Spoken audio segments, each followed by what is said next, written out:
Why do growing businesses love working in Slack? Let's ask Christy at Ari Bikes. Running things in Slack saves me so much time. AI summaries save 97 minutes per week. What say you, Rox from Gosney? Slack helps us build community, it helps us build connection. Your partners, vendors and customers all in one place. Take us on home, Ashley from Caraway. If we didn't have Slack tomorrow, I would explode. Well, let's not let that happen. Visit slack.com/podcast to get 50% off Slack Business Plus. What up? Welcome back to Interview Style, a daily dose of whatever. And I'm going to add, and spoiler free, because there's really no point. I think what alienates some of our listeners is when we spoil a movie nonstop, which requires people to have watched the movie we're talking about, which you all should do, in order to enjoy the discussion. So we're doing more general topics, kind of spoiler free. I'm hoping, help me out, Iris. Today we're talking about foreign language films. I think when I gave you this prompt, it might have been a little bit confusing. Foreign language films, subtitles as a separate thing, and Iris watches everything with subtitles, right? Everything. If you can.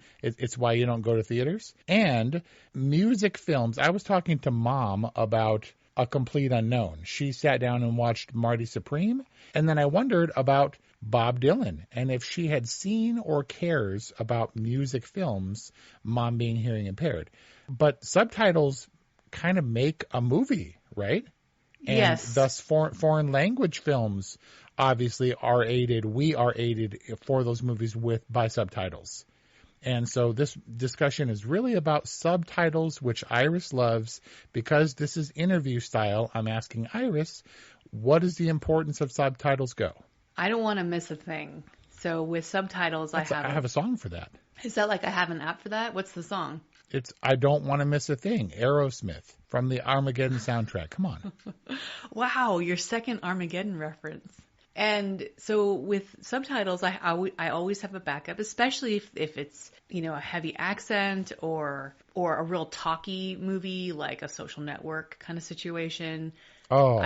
Or a Christopher Nolan mix where everything is kind of no. muffled and you really don't know what anyone's saying. So I thought of that, this discussion. I wanted to talk about, thank you for reminding me, I saw Oppenheimer, Best Picture winner, huge deal, remember nothing about it, obviously, other than the Trinity test and the big stuff that happens. What did they talk about? Josh Hartnett was there, I think. Don't remember anything because it was all a Bane inside an airplane style Christopher Nolan mix, having seen it in glorious, at least visually presented, 70 millimeter IMAX right underneath the projector. It was loud and it was muddy, and I don't know what Oppenheimer was about. And I need to go back and rewatch that with subtitles. I think it would be much more enjoyable.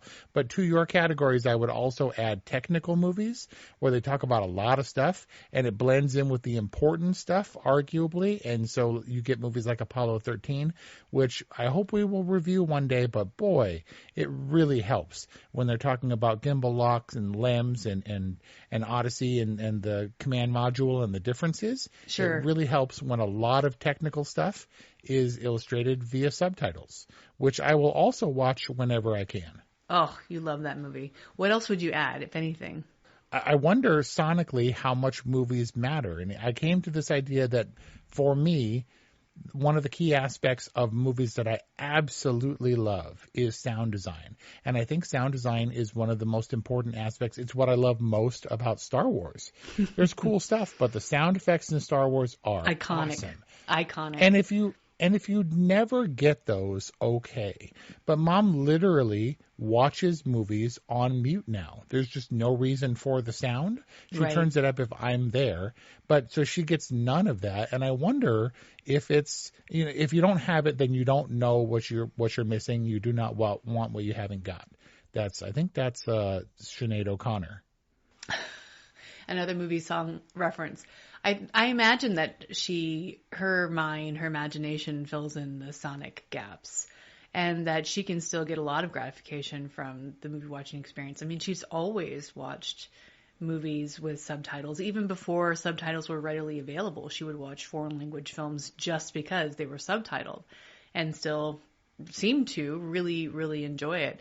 Only thing I would add about the subtitle conversation is it's really bad and disruptive for comedy.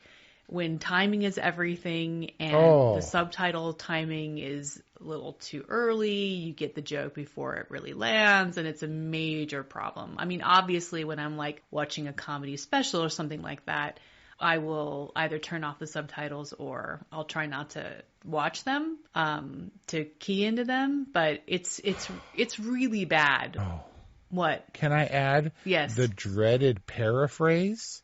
Or simply omitting gosh. responses from off screen from other characters entirely? Yeah. Oh my goodness. It's so distracting. It's gotta be verbatim. It's gotta be timed to the speech patterns.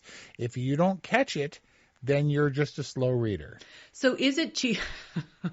Why do you have to degrade our listeners, Wes? Is it a cheat to get a off-screen conversation that's really mixed down, but for whatever reason is subtitled? Is it a cheat to read those conversations? Is it a cheat for the subtitling, the closed captioning, to cue important sound effects that are important story-wise, but you might not necessarily know that they're important story-wise if they weren't queued up in closed captioning? Is that a cheat? I don't think it's a cheat, no. I think it's a benefit for us who are paying attention or an added resource. It's like having cans on for a stereo mix, or to hear, oh, I've never heard that element before. Oh, it's because you listened to that song in the car. And if you listen to it in lossless audio quality with studio quality headphones on, you're going to hopefully get some different stuff. In the case of these movies, if there's a subtitled stuff and I'm like, oh, I never heard that before, that's awesome. There are some where it could be considered not a cheat, but maybe something that could have been more private. The thing that comes to mind is there's a line of spoken dialogue which I don't think we're intended to hear toward the end of Lost in Translation. And I know what that character says to the other character. When I think it was very clearly not intended to be heard or understood. What? Wait, are you talking about the infamous Bill Murray line to Scarlett Johansson at the end of Lost in Translation? Spoiler! I know what he says. Do you know what he says? No! The mystery was the whole point. Right. Is it a cheat? Or am I better for knowing what he said? Because in a very intimate moment, we get an even more intimate behind-the-scenes glance. No. If you're watching the subtitles. I didn't know that there was actually a scripted line. I figured that was improvised and that the whole point was that we fill in that gap, that story gap. We got to give you something. If you're going to watch the subtitles, you're going to get Easter eggs and little special stuff that no one else gets, right? If you're riding a ride at Disneyland, if you turn around, you get the little details that everybody else who's face forward on Pirates of the Caribbean, never gets to see. You're allowed little extra stuff if you're watching with subtitles. Or if you're watching intently, leaning forward and focused. Watch movies with subtitles. Give it a try. If nothing else, it will boost your reading speed, and I'm going to argue the vast majority of the time enhance your movie watching experience. I mean, easy for us to say, having grown up with subtitles. I mean, it just feels unnatural to not have them on. But yeah, I guess if you haven't tried it before, it is a fairly new technological benefit and really does, for me, enhance the movie experience. If anything, the bottom line, it just helps me relax to know that I don't have to be so intently locked into the dialogue, that I have that little fallback in the closed captioning. And I think, it'll make you a better reader and writer. And you have kids who sleep in fits and starts. If you have to listen to it on low volume, then it's a huge compensatory benefit. And the hugest benefit, I think, for all streaming platforms, a huge boon for Mom, who really only enjoyed her one-off Japanese program, as she called it, because it had subtitles and nothing else does. Everything has subtitles now. Leave right now and turn on a movie and add the subtitles. You'll be better for it. That's our discussion for today. Thanks. Love you. Hey, Sal. Hank, what's going on? We haven't worked a case in years. I just bought my car at Carvana, and it was so easy. Too easy. Think something's up? You tell me. They got thousands of options. Found a great car at a great price. And it got delivered the next day. It sounds like Carvana just makes it easy to buy your car, Hank. Yeah, you're right. Case closed. Buy your car today on Carvana. Delivery fees may apply. Electric acid.